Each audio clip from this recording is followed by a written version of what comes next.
Your 2024 just got bigger because Six Flags Whitewater's biggest sale of the year is now extended. For 2 weeks only, you can save up to 70% on daily tickets, 2025 season passes, and more, so you can play, splash, and scream all season long. When we say biggest sale, we mean best. You won't see prices this low for the rest of the year.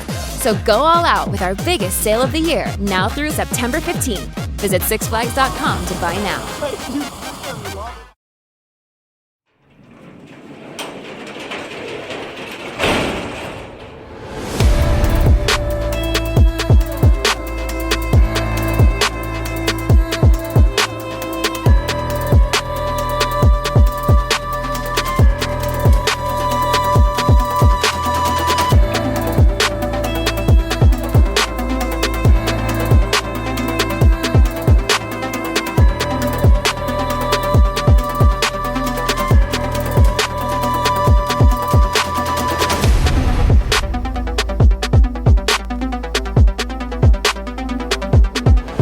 Welcome to True Crime Garage. Wherever you are, whatever you are doing, thanks for listening. I'm your host, Nick, and with me, as always, is a man who would like to know, what's the story, Morning Glory? Here is the captain. You know what I mean? It's good to be seen and good to see you. Thanks for listening. Thanks for telling a friend. Today we have Vengeance on tap. That's right, we are excited to be featuring Vengeance Jalapeno Cream Ale by the creative folks over at Jack Pine Brewery. Vengeance is a spicy twist on an already delicious cream ale. This is Dead Branch Cream Ale, simply infused with fresh cut jalapenos. Some folks like to mix it in with a Bloody Mary. ABV 4.6%, garage grade 3.5 bottle caps out of 5. And how about we deliver some thank yous and some toast to our good garage friends. First up, a big cheers to our friend Julie 5-Star in Minnesota. And a big We Like Your Jib goes out to Rachel Stricker from Tomball, Texas. Here's a long distance cheers to Alina in Frankfurt, Germany. And a big cheers goes out to Pete from Sioux Falls, South Dakota. Next, we have Marla from Pleasureville, Kentucky. With a town name like that, I have all kinds of questions. And last, but certainly not least, we have Brian, Michigan-born, but currently residing in Phoenix, Arizona. Everyone we just mentioned, they went to truecrimegarage.com, clicked on the pint glass, and helped us out with this week's beer fund. And for that, we thank you. Yeah, BWRUN Beer Run. If you need more True Crime Garage for your earballs, make sure you subscribe to us on Patreon or Apple Podcasts. And Colonel, that's enough of the business. All right, everybody, gather around, grab a chair, grab a beer. Let's talk some true crime.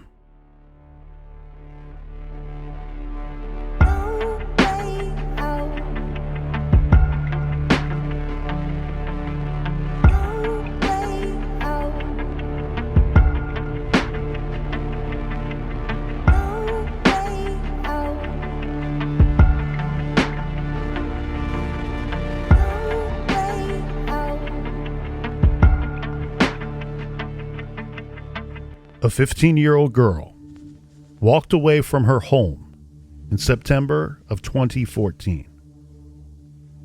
She took only her cell phone. After that, she was gone like a whisper in the wind. Her case was treated as a runaway and then a missing child. But many fear that it is much, much worse. Did she die in an accident? Was she murdered? Was this a human trafficking case? Or did she indeed run away?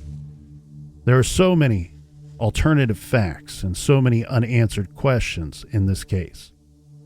Starting with the changing stories told by the people in this girl's life, compounded with the unverified information floating around. There are so many people close to her who failed this girl that we fear this case will never be solved. This is True Crime Garage, and this is the case of Cassie Compton.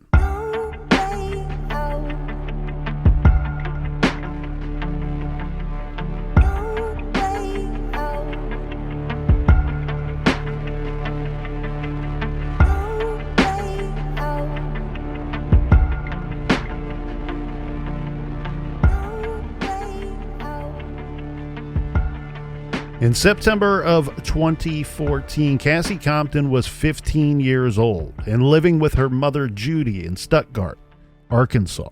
Stuttgart is a town of about 9,000 residents that is famous for its rice production and duck hunting. Every year, thousands of hunters descend on Stuttgart for duck season, and duck calling competitions there are a big deal. Sadly, Cassie would go missing from this town of 9,000 in September of 2014. Leading up to the day in question, Cassie and her mother, Judy, had moved to Stuttgart just 5 years prior, the two making the move to Arkansas from Oklahoma in 2009. Judy said the move was prompted by her becoming a piano player for the Stuttgart church. Judy had been married to Roy Compton, and Cassie was born December 4th, 1998. She had 3 older siblings, 2 brothers and a sister. The older siblings remained in Oklahoma, and when Judy and Cassie moved to Arkansas, it started off just the 2 of them. We reference a KATV interview with her older brother Chris, where he said that out of the 4 children in the family, he was the closest with Cassie. Cassie did not have a relationship with her father. This case is unique in that we do not have any personal friends of Cassie who have spoken to the media. We have only the word of adults who knew Cassie. Her mom, her friend Hunter's mom, her stepfather-to-be Brandon, and her brother Chris to tell us about Cassie. The police have revealed very little in this case. There have been different stories that have been told about who Cassie was and what her life was like. Cassie's mom, Judy, says they were very close. She says her daughter was a normal teenager. She liked bowling, cookouts, and movies. But Cassie didn't go to school. She was homeschooled. Her mom tells it that Cassie said the kids at school were mean to her and she didn't want to go. So she studied at home for her GED. Judy has also said that this decision was in part because of Cassie's severe allergies. Judy has said that she was allergic to, quote, the environment. I'm guessing she's meaning everything. Cassie apparently had an EpiPen that she kept in her backpack. And Judy told lots of people, reporters, the police, that Cassie was bipolar and or clinically depressed, and that she was prescribed medication for this condition, but she didn't like to take her meds and flush them down the toilet. However, there is no evidence that Cassie was ever actually diagnosed by a doctor and prescribed anything. This according to the Stuttgart Police Chief, Mark Duke. Duke was one of the original officers who responded to Cassie going missing, and he knew the family from a previous unrelated visit to the home. The lore about Cassie is that she was not happy with her life. This is backed up by some evidence. One is that Judy told a private investigator who worked closely with her name is Tina Stores of Halo Investigations, that Cassie had run away a couple of times before, although she always came home on those previous occasions after just a couple of days. And another was Cassie's brother, Chris. Chris said Cassie would confide in him and say that she was unhappy. She was unhappy because of her mom's fiancé, Brandon Rhodes. Chris said, quote, they would fight all of the time. They didn't get along, and she didn't want to be around him. Well, Brandon was quite a bit younger than her mother. He was actually closer to Cassie's age than Cassie's mother's age. Yeah, the two met through mutual friends. They end up getting engaged in 2012. Brandon was living with Judy in her house on 15th Street in Stuttgart with Cassie and Judy, obviously. Yeah. Brandon had been in Cassie's life since she was about 13 years old. Cassie had a black LG Straight Talk smartphone and would post often on her Facebook page, sharing information with her 93 friends on there. Her page is not set to private. Most of her posts are very short. So we get things like, I made cookies, or my cat had kittens. However, it's not clear whether a post on Cassie's page on February 8th, 2014, saying, I'm engaged, and a life event got engaged was to be taken seriously. She was only 15 at the time. A year before, on May 12, her page marked a life event saying in a relationship, but it's not clear who this relationship was with. Neither post tagged anyone else. A lot of the timeline in the days leading up to Cassie's disappearance is simply speculative. Since Cassie didn't attend school, we have some gaps.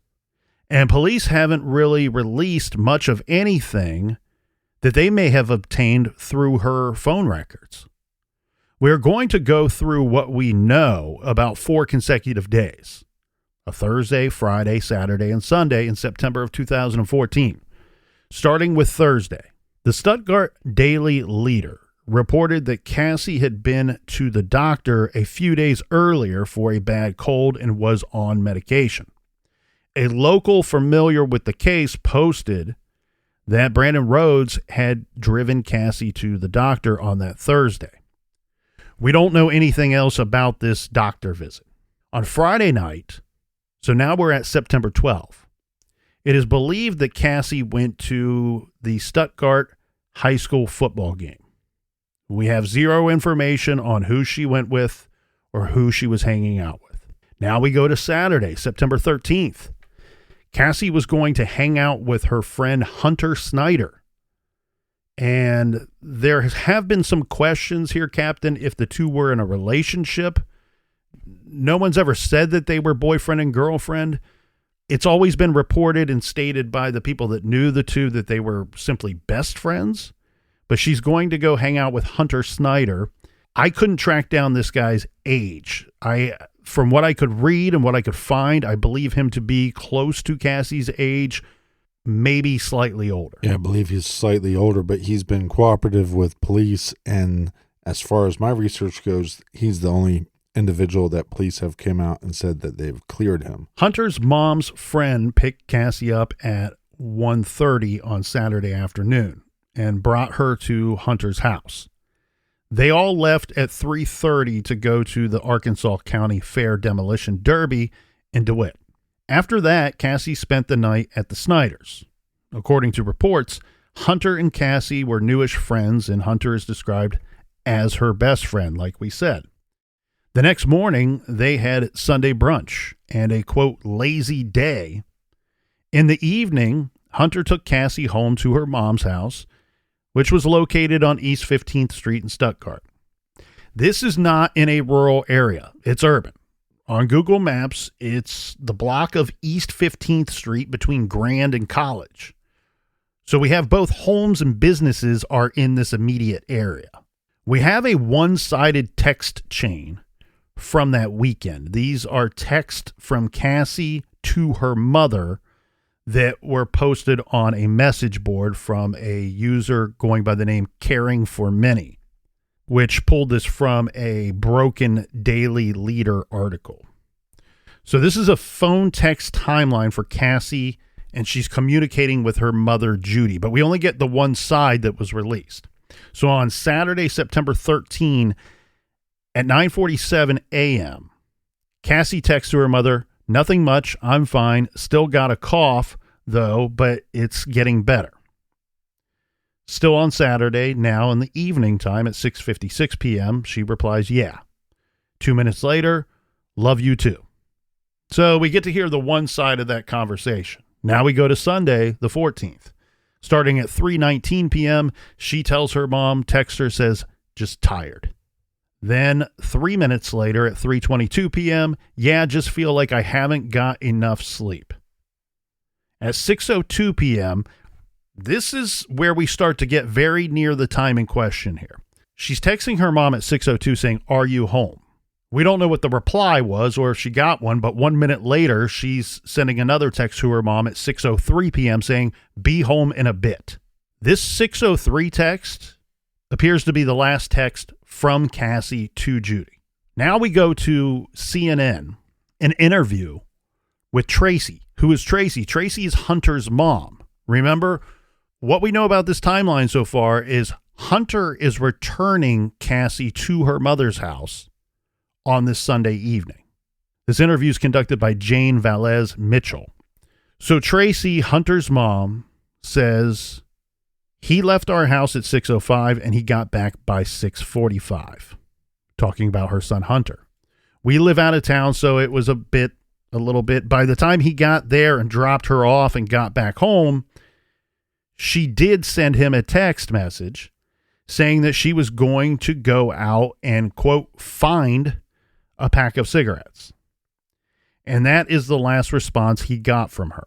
So she's telling the public, my son dropped her off, and here's some communication that the two had after he dropped her off and he had returned home. Well, like you said, we have the communication between her and her mother, and she's asking, hey, are you home? We don't know what the reply is, but again, we have this speculation. We have people saying that maybe Cassie wasn't super comfortable in the living situation with mom's boyfriend or fiance, Brandon. We are kind of overlapping this information here to show that some of it seems to stack up nicely, right?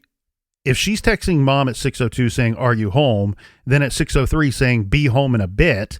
And then we have Tracy, Hunter's mom, saying that the two left our house at 6:05. So that all seems to gel real nice. Based off of what Tracy is saying about that trip to drop Cassie off, it would appear to me, Captain, that it was very likely about 6:25-ish when Cassie would arrive home.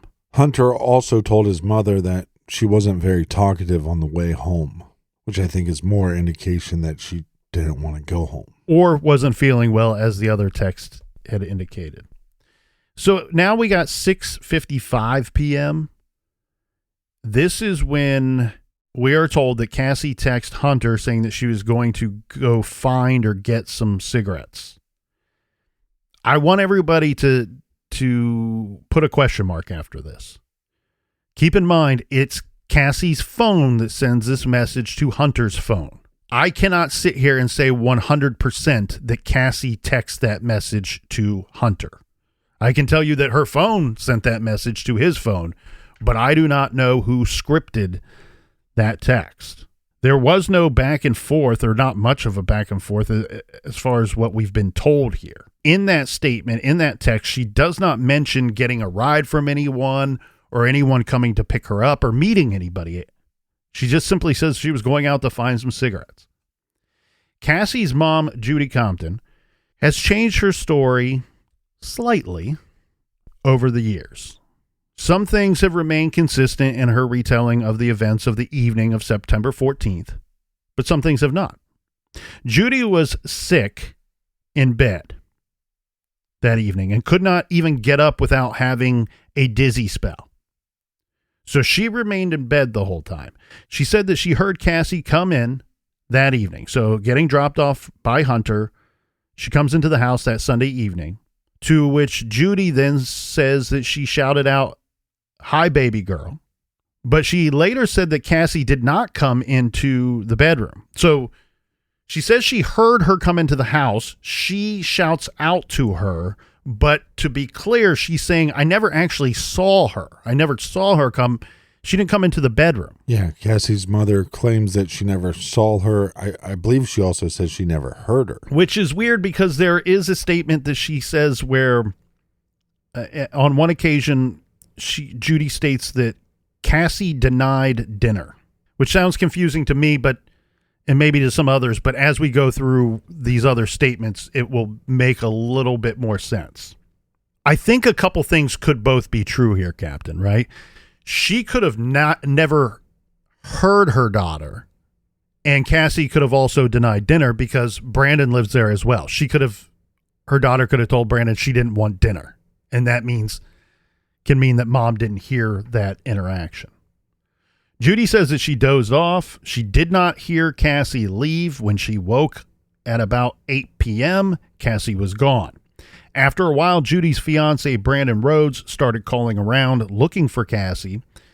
And the Snyders, so Hunter Snyder and Tracy, who we've already talked about, were the first call. Hunter's mom, Tracy, told CNN, well, there was 3 phone calls. They started at about 9:14 that night.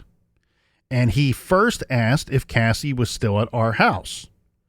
Hunter told his mom, Tracy, that when he pulled into Cassie's driveway at her house to drop her off on that Sunday evening, Cassie got out of the truck and walked up the driveway toward the house. Brandon Rhodes, Judy's fiancé, was on the porch smoking and observed Cassie walk up the driveway and into the house. This is according to Hunter. She did not speak to him. He didn't speak to her. Hunter turned around and went home, arriving around 6:45. When Brandon called Tracy at 9:14 asking if Cassie was still with them, this made no sense, since according to Hunter, Brandon had seen her come home and Hunter leave. Brandon called back 2 more times, saying they still hadn't found Cassie and asking if Hunter had heard from her. Tracy says she kept repeating to Brandon through these phone calls to go to the police department or call the police and report her missing. In the 3rd phone call, he said that he did. He went to the police department and they told him it would be about 72 hours. The Stuttgart police have not confirmed that this happened, but a web sleuth's verified insider says that SPD has acknowledged at some point that Brandon Rhodes did in fact ride his bicycle to the police station that evening, and 2 officers took a statement from him and told him to go home and see if the teenager would eventually come home that night or call. Now, at 9:52 a.m. on Monday, so the whole night has gone by. We wake up. Now we're at 9:52 a.m. on Monday, September 15th. Mom Judy, spoke with 2 officers who came to the house. This is Kyle Stokes and then Lieutenant Mark Duke. Remember, he goes on to become the police chief. The missing persons report on Cassie says the incident occurred on Sunday, September 14th, between 6:52 and 7 p.m. What a short little window of time to have in question here. The description is only a few sentences long on this report. It states, quote, on September 15th, 2014, I met with Miss Judy Compton. She stated that her daughter left the house located on 15th Street between 6:45 and 7 p.m. on September 14, 2014, and has not returned. Cassie Compton is a 15-year-old with blonde hair and blue eyes, approximately 100 pounds, has a scar on her left cheek. Subject was last seen wearing a blue tank top and teal plaid shorts. Ms. Compton states her daughter has been diagnosed with a mental disorder, possibly bipolar. End quote. Well, a couple things before we move on. I always hate in these missing person cases when law enforcement just assumes that this person is missing without any foul play. But we have 2 parental figures that are not being that cooperative and probably not being that truthful.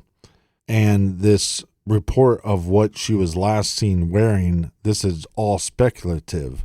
Her mother actually didn't see her, nor did she hear her come into the house that night. So she is basing what she was wearing off of what she knows is missing from her wardrobe at the house. Yeah, and what else was missing or what else wasn't missing from the house, I find to be interesting too. Cassie's overnight bag that she had just taken with her to Hunter's house was found in her room. So if she did in fact take that bag to Hunter's, then we know that the portion of the story where Hunter returns her home happened. That bag didn't make its way on its own. What's weird, too, is her purse was also in her room.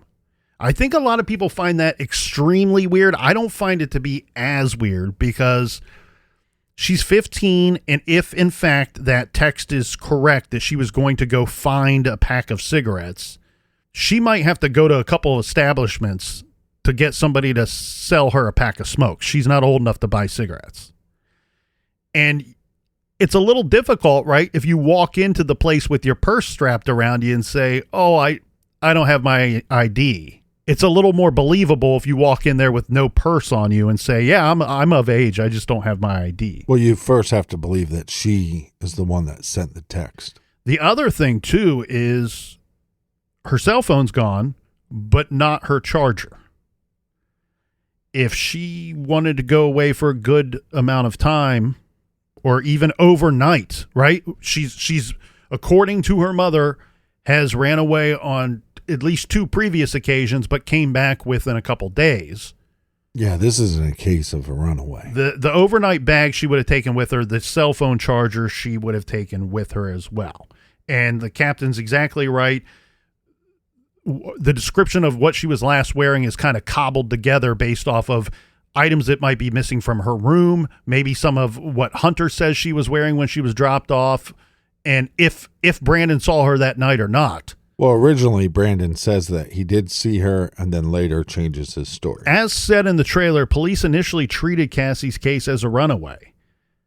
It was reported in the September 19th report on KATV that since there was no imminent harm or possible death, that Cassie's case didn't qualify for a Morgan Nick Amber Alert. The Stuttgart police said while they don't believe Cassie has been abducted, they did file Cassie's description with the National Center for Missing and Exploited Children. They've also been following up on leads with the family in Kingston, Oklahoma, according to this report. Remember, she has extended family living in Kingston, Oklahoma. This is about 375 miles away. So this included her brother, Chris, who said that he told police that if she had run away, he believed that she would have come to him, but obviously she didn't turn up. Eventually, what we get here, Captain, and it's fairly quick, eventually we get Assistant Police Chief Stephen Bobo that said that leads gathered early on in this case contradicted the runaway theory. So now we have to shift gears and start saying, well, maybe something else happened here.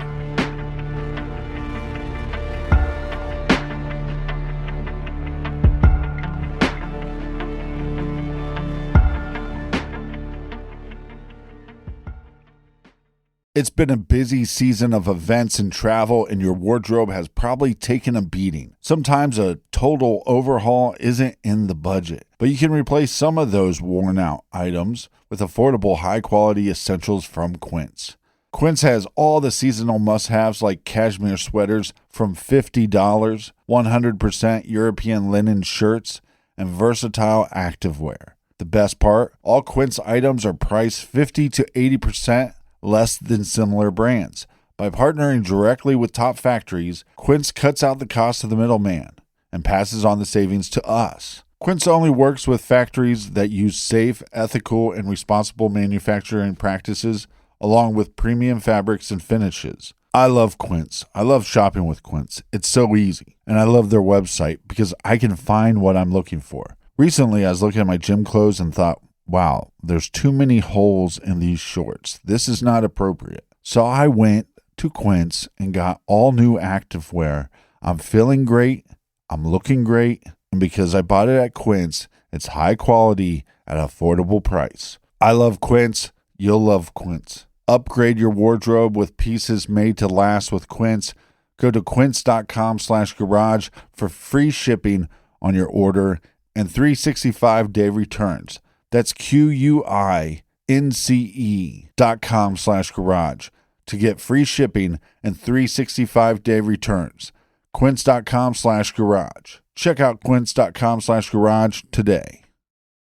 With big wireless providers, what you see is never what you get. Somewhere between the store and your first month's bill, the price magically skyrockets. With Mint Mobile, you'll never have to worry about gotchas again. When Mint Mobile says $15 a month when you purchase a 3-month plan, they mean it. Not to name names, but I have had mobile providers in the past that have a less than reliable service that I have paid much more than Mint Mobile. Like you, I was tired of complicated bills that included new fees and upcharges that made absolutely no sense. Mint Mobile is straight up.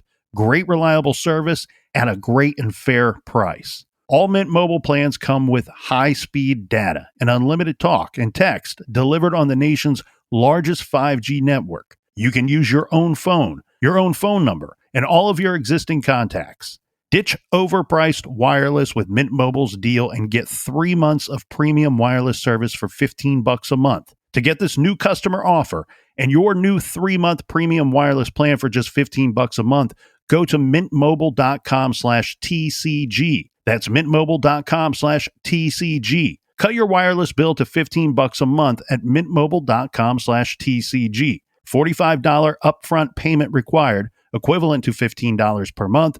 New customers on first 3-month plan only. Speed slower above 40 gigabytes on unlimited plan. Additional taxes, fees, and restrictions apply. See Mint Mobile for details.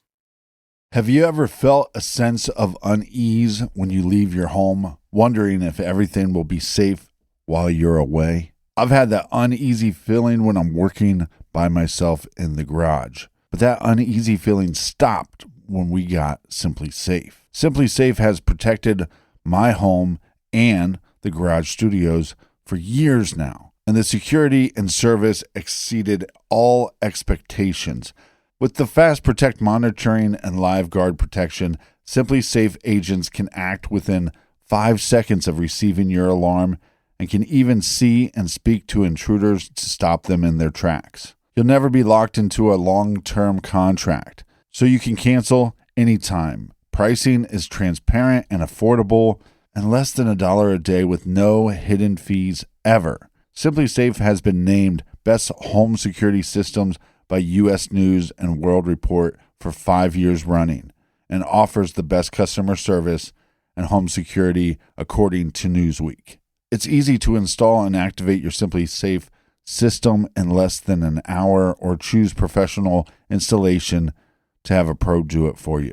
We love Simply Safe. We use Simply Safe to protect our homes, and we use Simply Safe to protect our garage studios. It was so easy to use, so easy to set up, and it's affordable. You deserve to feel protected. You deserve to feel at ease. That's how Simply Safe makes me feel. Protect your home with 50% off a new Simply Safe system, plus a free indoor security camera when you sign up for Fast Protect monitoring. Just visit simplysafe.com/garage. That's simplysafe.com/garage. There is no safe like Simply Safe.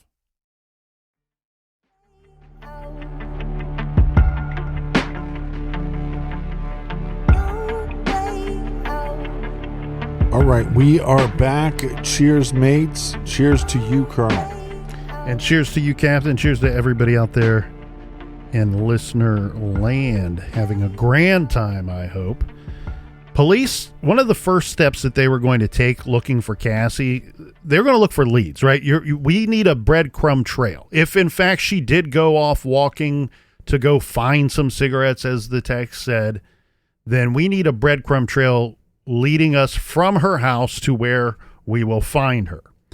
And so they started checking surveillance footage at the stores and businesses in the nearby area. We have several businesses, not limited to the ones that I'm going to list here, but we have a Shell gas station, a Family Dollar store, a Walmart. So they collected surveillance from all of these locations. Hopefully they were successful. You know, they show up and they actually have footage to share with the police. But none of these stores seem to have any footage of Cassie. About 2 weeks after her disappearance, the Stuttgart Police Department asked for assistance from the Arkansas State Police and the FBI. Law enforcement announced an official search for Cassie that would take place on October 4th, calling for volunteers to help in the search. They were searching this area that's called Casco, and I think this is rather important here. So while the search didn't turn up anything, the officials were calling this search a recovery mission. That's not good. It doesn't sound to me like they were hoping to recover an alive and well Cassie. So they're calling this a recovery mission. And according to some of the locals, What the rumor was at the time was that they were searching this specific area because of some cell phone ping information. Now, at the time, we're not told whose phone they're pulling that information from. Later, it is said that it was Cassie's phone, that they had some cell phone ping information in this area, this Casco area. Yeah, so we have no record of Cassie on surveillance footage of any of these stores. We don't have any eyewitnesses claiming that they saw her that night or in that area. So really, this idea that she went anywhere, we have no evidence of it. Well, but we have her cell phone movement. So we do have some cell phone ping technology there. So we know that her cell phone moved. We just don't know if Cassie was with that cell phone or if she was alive at that time.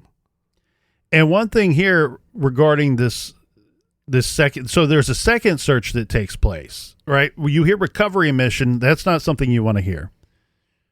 But then this other statement is something you definitely don't want to hear. But I want to set this up, Captain, by saying we had mentioned that Brandon Rhodes, the fiancé, mom's fiancé, what he's saying is that he rode his bicycle to the police department to report her missing, Cassie missing that Sunday night. That wasn't because he was just looking to get a little extra exercise. Brandon did not have a driver's license. While he was known to drive illegally using Judy's car on occasion, all the locals say the same thing. You would see this guy riding his bicycle around town all of the time. So on the second search, they are advising the volunteers. This search starts off much closer to Cassie's home, to the Compton residence. And they tell the searchers immediately that you might be looking for some small dismembered pieces here. And the statement that they used to follow that up with was that we think that we might be looking for dismembered pieces because it would be easier for transportation purposes. That, to me, reading between the lines, seems to indicate to me we might be talking about trying to transport something without the use of a vehicle. Hashtag ban the van. That's just what I'm saying. Police also searched bodies of waters in the area. They interviewed residents along Cassie's suspected walking route. So this is interesting here. They learned that Cassie liked to walk to the Walmart in one direction or the laundromat or the Stuttgart apartments, where she was known to hang out with some friends. Okay, so these are going to be key areas. Now, one thing we haven't done here in the garage in a long time, might be overdue, the old pervert roundup. So on this route, right, you go one direction from the Compton home, you go to Walmart. You go the other direction, it's the laundromat and the apartments. Between the apartments and the Walmart, we have 15 registered sex offenders in this area. The police department did go door to door to their homes inquiring about Cassie. None of these individuals admitted to seeing her. And according to what we can find, no suspects came of any of these interviews. I believe at first law enforcement wasn't taking this super serious. It's very common for a teenager to get in an argument with her parents and disappear for the day. Once you look into the background of her, Cassie's not in a good living situation. And they're not, I believe, being that truthful with law enforcement. So now we have to start digging up, well, what is their criminal history and what information can we get from them? Can we give them a lie detector? Can we obtain their cell phone so then we can get cell phone records from them? And that's what law enforcement starts to do. Yeah. On top of that, we're seizing the cell phones belonging to Judy and the fiance, Brandon Rhodes. Now, this reportedly happened on October 3rd, which is interesting to me because the Casco search took place the following day, October 4th. That could be coincidence. That's a tough hurdle to clear. Let's talk about Cassie's mother, Judy. The Stuttgart Daily Leader reported the following. This is on October 14th. After interviewing Judy, where she says the next morning, she's talking about Monday, September 15th. She says that she found that Cassie wasn't in her bedroom and started texting Cassie. After no quick response, she sent another text, then started calling. Her mother said Cassie always answered her text and calls. She called friends to see if Cassie was there, and she wasn't. It was then that worry began to set in and law enforcement was called. Those are Judy's words. So this timeline is very strange, right? Because Brandon Rhodes claimed that he went to the police station on Sunday night and told them that Cassie was gone. Yet Judy is claiming that she didn't know her daughter was missing until the following morning. That makes no sense. Because what this means is that she was unaware that Cassie was missing, and Brandon took it on himself to call around and ask people if they had seen her. Okay. Yeah, or somebody's lying. Look, I get it. The official report is that Judy wasn't feeling well, couldn't get out of bed without a dizzy spell, but to be completely oblivious to your daughter being missing until 9:20 something the next morning, boyfriend doesn't tell you anything. If that's all, none of that is making any sense at all. Well, like I said, their stories keep changing. At some point, Brandon says, well, I was in the kitchen and I was cooking breakfast for dinner and that he saw her. And then later he says that he never saw her, but we know that she did make it home because of the items that returned. Yeah. And then we talk about she never sees her daughter, but then another version of the story says that she heard her leave the house. So that would kind of back up the going out for cigarettes. Yeah. And at some point, Brandon he's in the bathroom throwing up. He has some kind of sickness going on.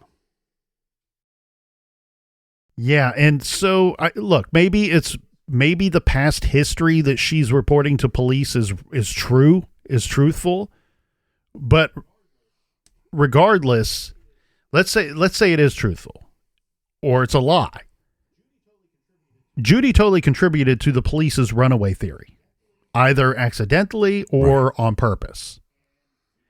And keep in mind, the initial report, she's saying Cassie was bipolar or possibly bipolar, even though there was no evidence of that according to the police.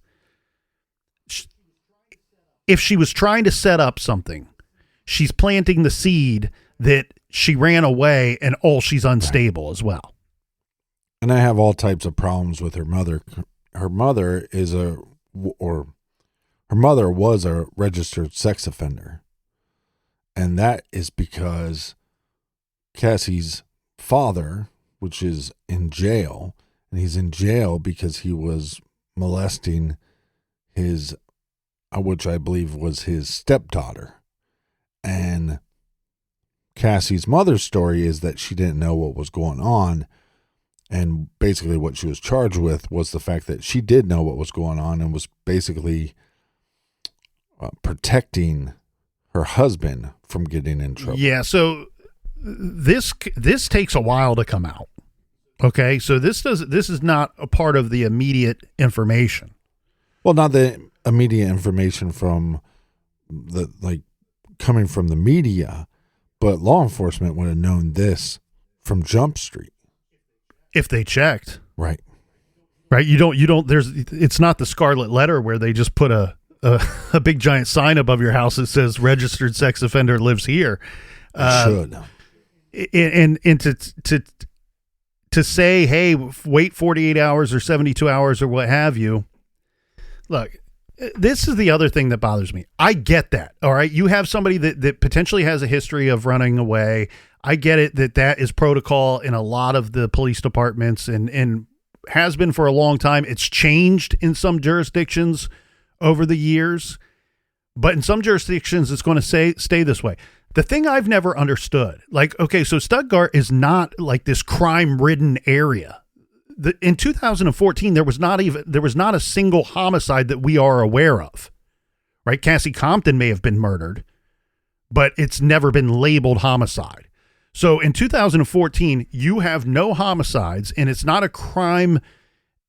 It's not this filthy, seedy, horrible area where there's just crime after crime after crime. If you guys ain't got nothing to do, let's take this report seriously for a couple of hours, please.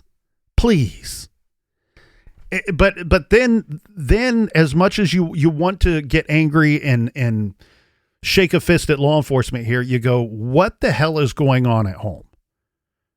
Because that seems to be, if there was a problem, that seems to be where it all started. You're not getting, it's difficult to say that the Judy and Brandon were not cooperative, because on the surface, it feels a little bit like they're cooperative. They both reported her missing. They both attempted to describe the situation, report the situation to police. And they are talking with police, and Mother Judy's talking with the media. And we referenced some of those interactions with the media and interviews that she was doing, some on camera, some for newspapers. But in most of those, she's making a plea to her daughter, please come back. We're not mad at you. It's safe to come home. And whether there was anything bad going on at home or not, that would appear that there is some level of cooperation. What makes it so that there is not this perfect level of cooperation is the changing stories. The changing stories are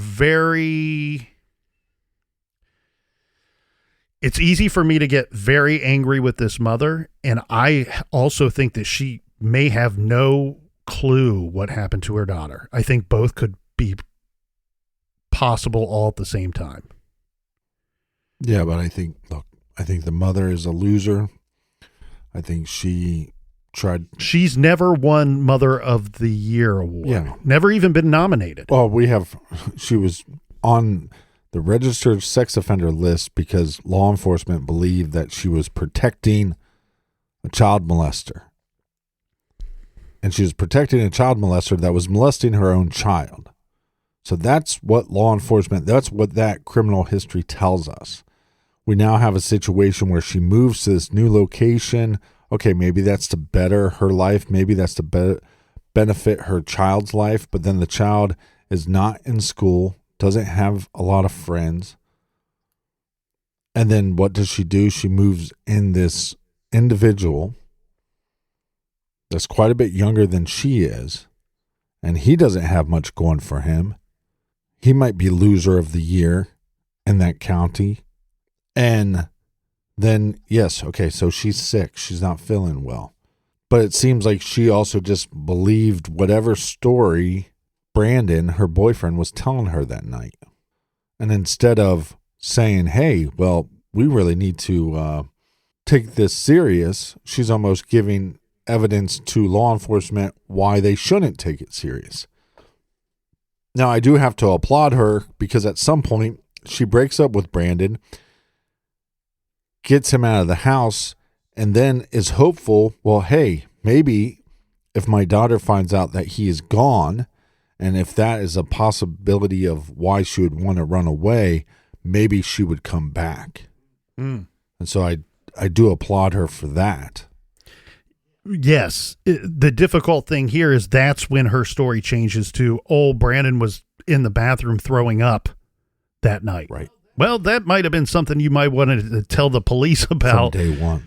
On one of multiple times of being interviewed, or you did multiple interviews with police and media before you ever mentioned that. Now he's out of the house, and now that's when you choose it. So, all right, we'll peel back the curtain a little bit here, because she says she's sick, couldn't get out of bed, dizzy spells, whatever. She was on fentanyl patches at the time. She very likely have been, air quotes, sick because of the drugs being introduced to her body. Right. And he later will have meth charges, and I don't think it was his first time around on that. No. What we're trying to point out here is I can't say definitively that mom was doing anything wrong to Cassie, that mom's boyfriend was doing anything wrong. What I can say is, wouldn't put it past them, though. I'll wager a Franklin, and guess who's going to win? The Colonel, once again, because I will tell you, Mom done checked out a long time ago. She started slapping on those fentanyl patches, and that's when she checked out. I think her story changed a lot because she didn't know up from down. But here's the other problem with my issue with law enforcement.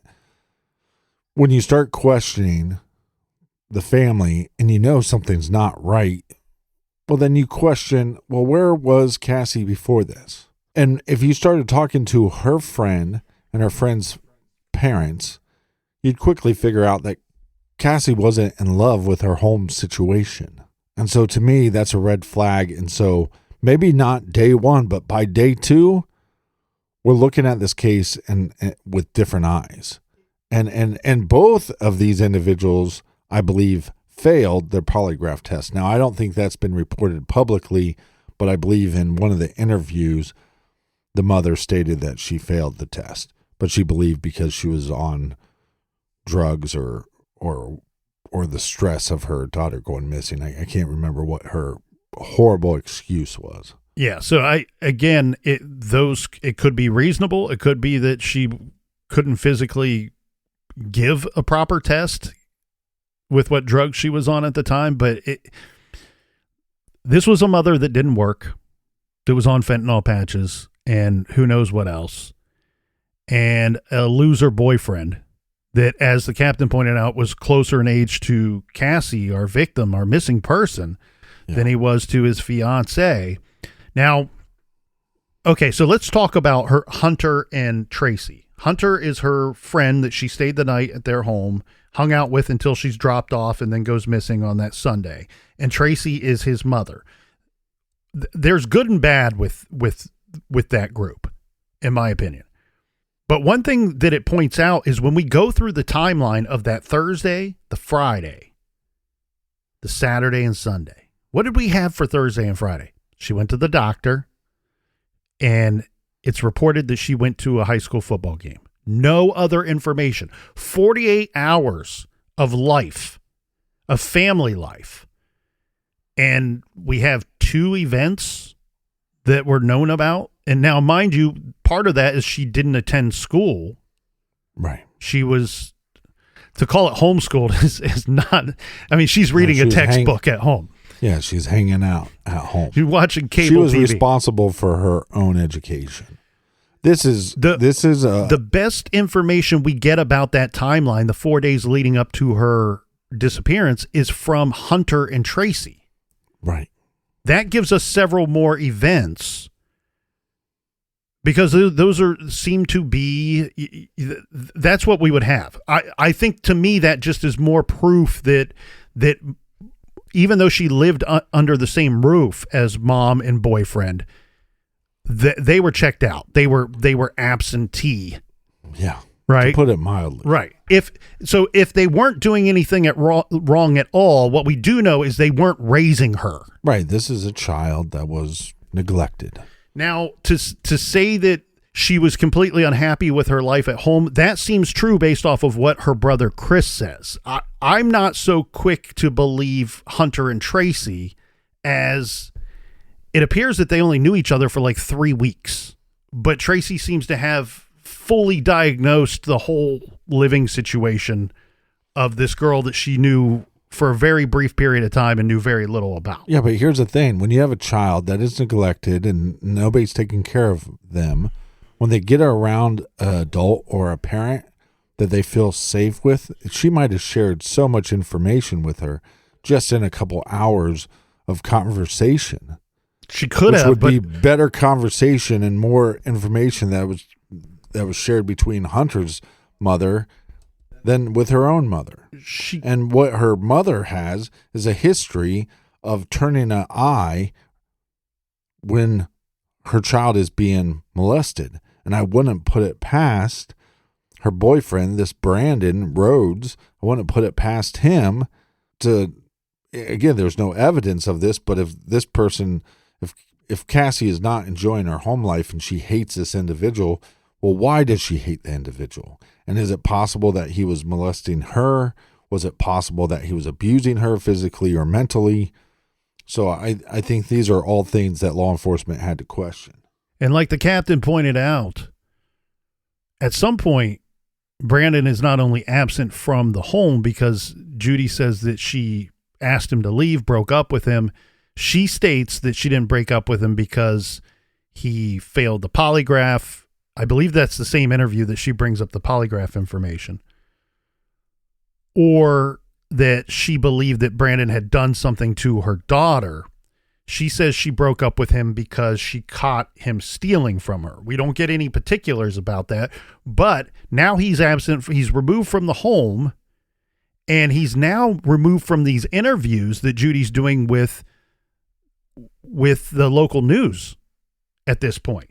And at some point, for one of the interviews that he was present for, he's on camera with Judy.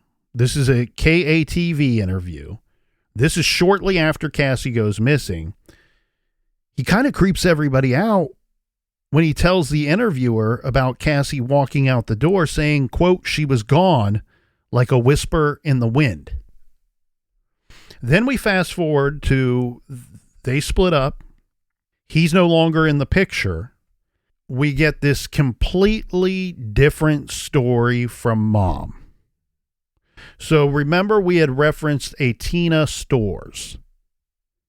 She is a private investigator working with this Halo organization. She spent about a week or so with Judy, talking with her, working with her closely, trying to help out in the case. And then she goes on and will continue to help with this case, but working with a Kayla Lafferty from the local news.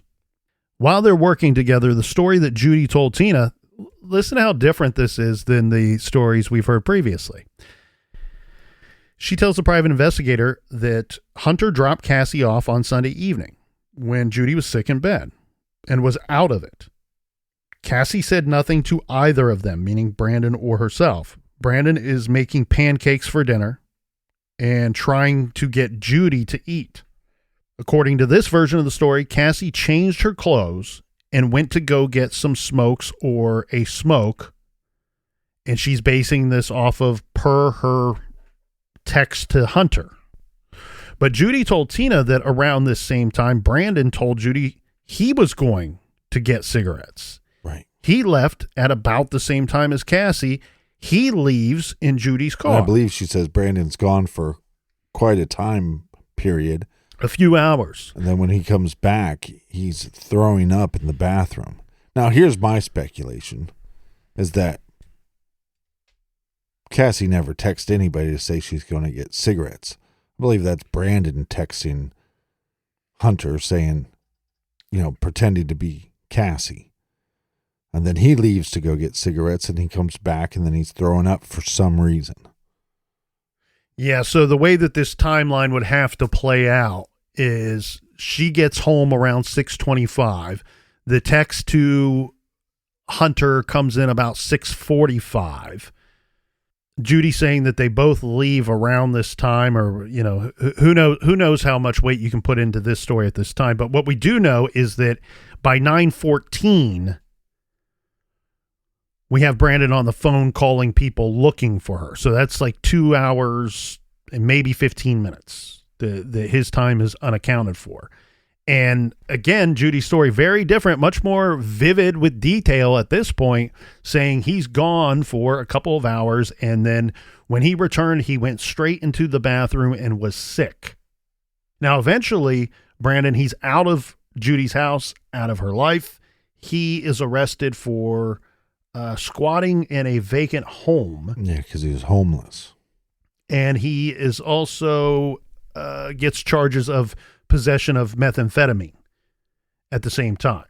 Well, and like you said, it's probably not his first run-in with methamphetamines, but his run-ins with law enforcement are just going to continue. Yeah, he gets out on the charges that we just talked about, but then he is stopped for speeding in October of 2018, and he still doesn't have a driver's license at this point. He's arrested, and the car he was pulled over in was searched. It was observed that the passenger side window was broken out and a military-style bag was lying on the front seat. Inspection of the contents revealed an AK-15 rifle loaded with a 27-round magazine, gas mask, military-style equipment belt, camouflage shirt, eye protection goggles, a large 9-inch fixed blade, another knife, and a helmet.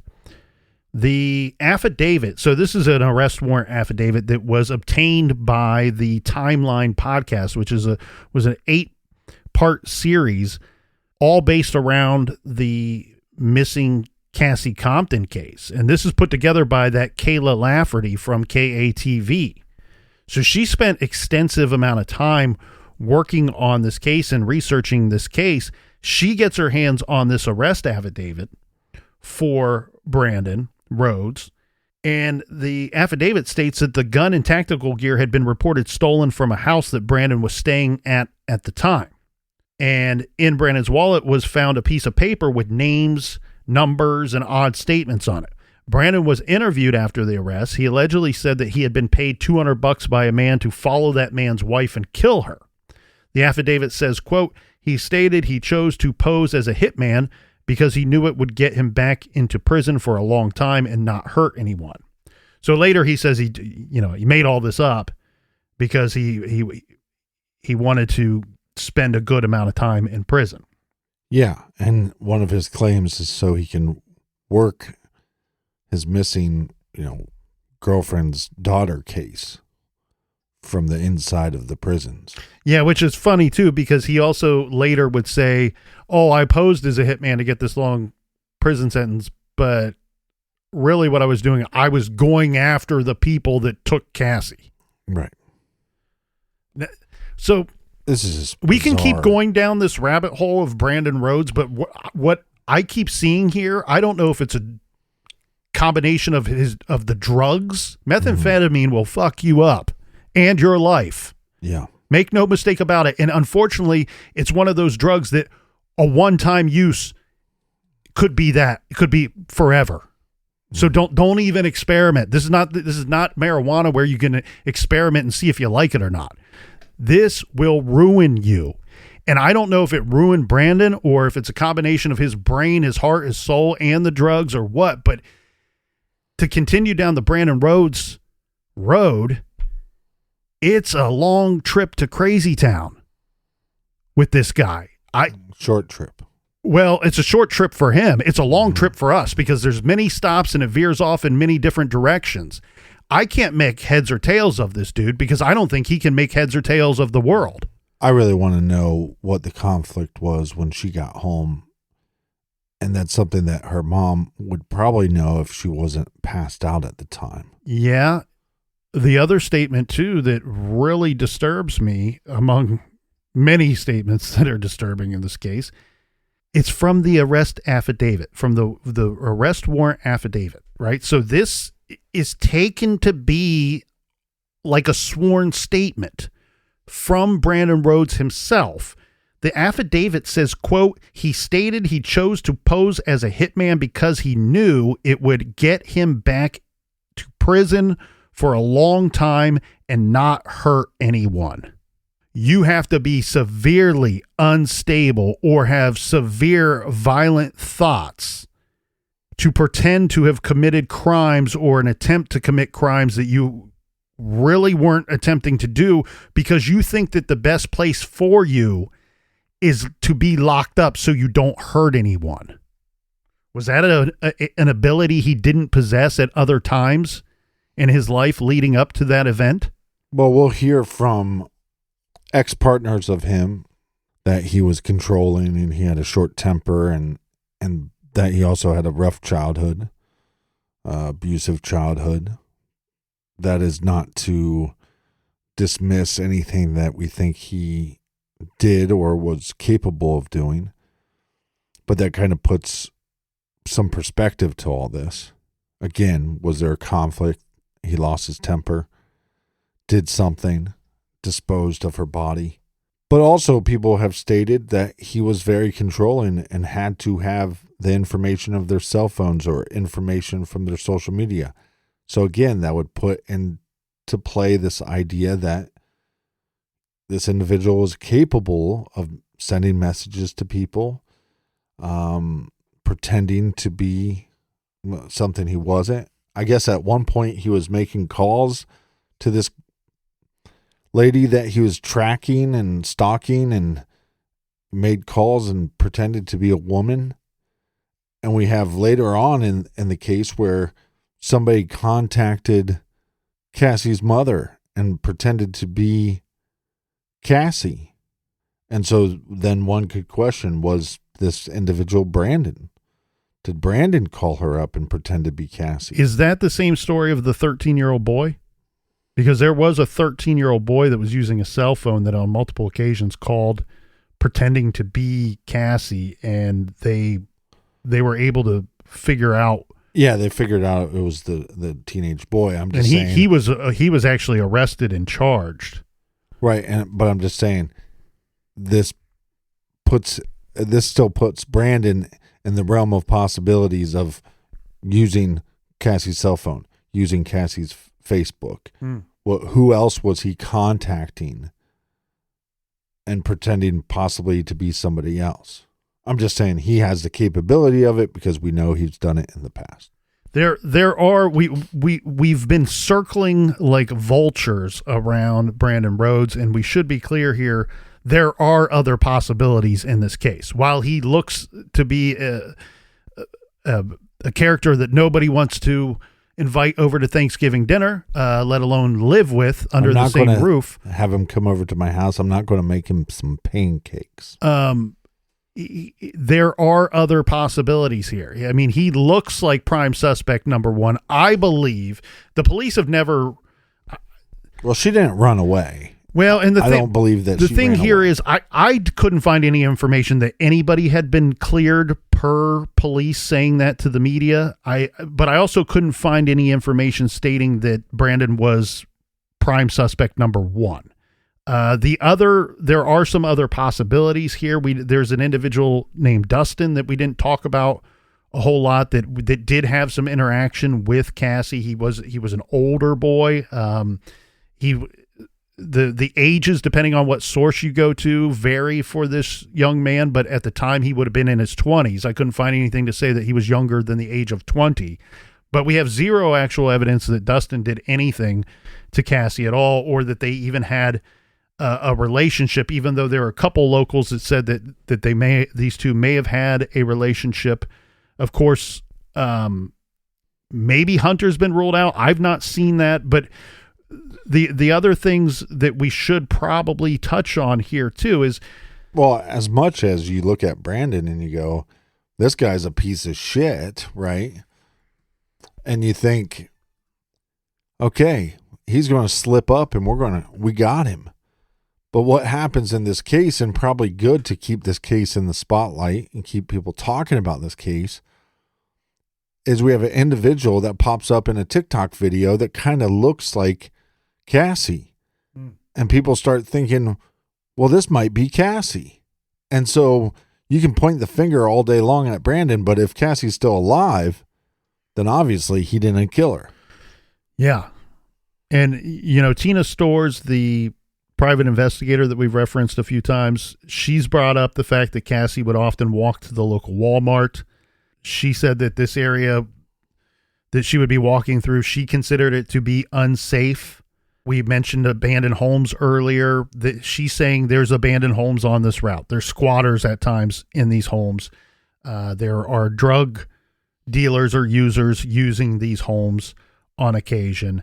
I kind of think that if it was an unknown killer, unless they wanted abduction was the number one goal, that we would have found her. Right. By now. Trafficking is certainly a possibility in this situation. We have Police Chief Duke, who maintains that as part of the investigation, human trafficking experts were consulted. Tina Storrs believes it's possible. She has a background in working human trafficking cases. She says that she parsed through Cassie's social media and through tips that came in, and she states that there were men and boys unknown to Cassie's mother that were posting sexual comments about Cassie on social media. Whether those are true or not, we don't know. Tina reported that she saw these posts and messages, and in one of them, Cassie said, replying to these men, "Don't worry about me. I'm working this side of town. We don't get any follow-up information as to what that exactly means. I don't think that Tina Storrs knows exactly what that statement means. Well, and back to this girl on the TikTok video. So this blows up, and this is shared by many social media creators or content creators, whatever you want to call them. Eventually, this goes to the FBI.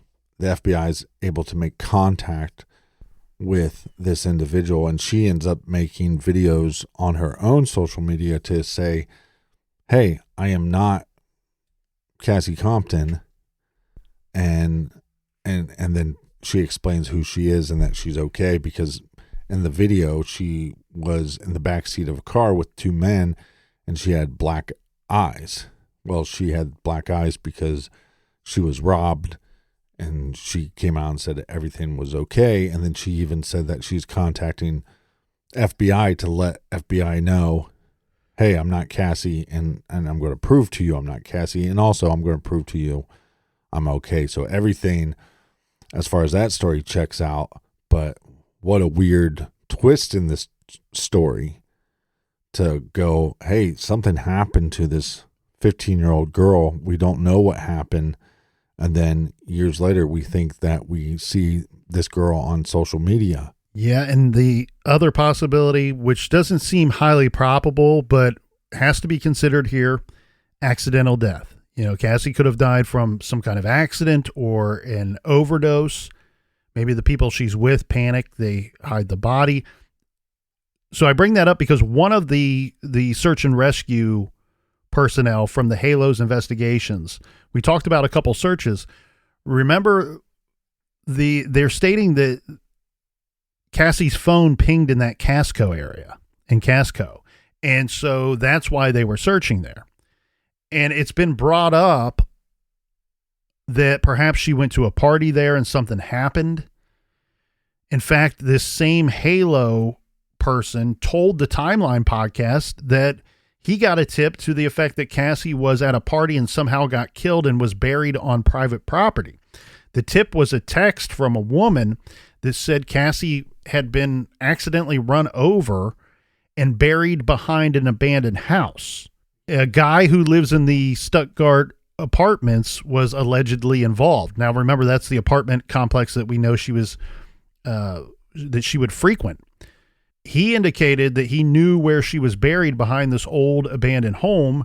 And another tip comes in that it's somewhat similar, but indicated that Cassie had died and was put in a barrel in a creek.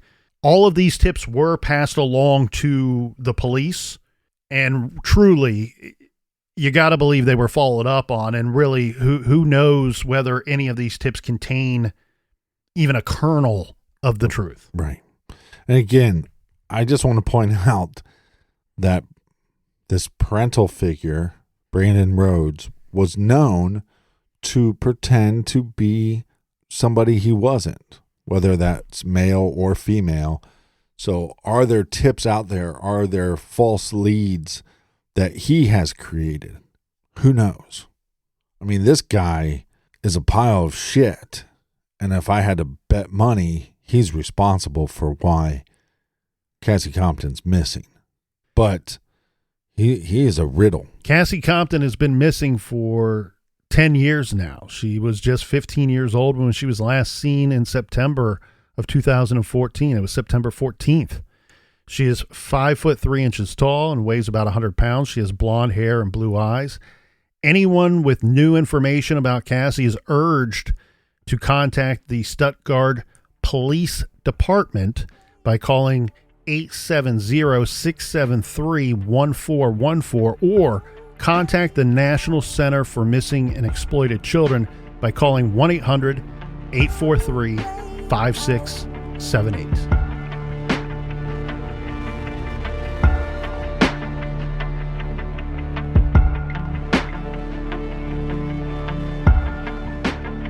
I want to thank everybody for joining us here in the garage each and every week. Thanks for telling a friend. Thanks for sharing these cases on social media. Until next week. Be good, be kind, and don't litter.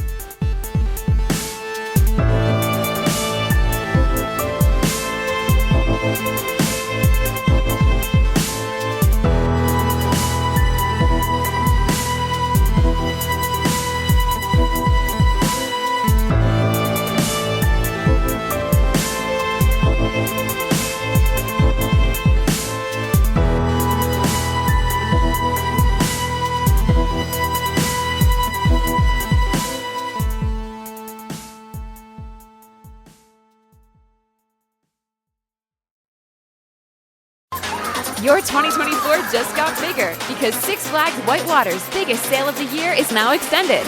For 2 weeks only, you can save up to 70% on daily tickets, 2025 season passes, and more, so you can play, splash, and scream all season long. When we say biggest sale, we mean best. You won't see prices this low for the rest of the year.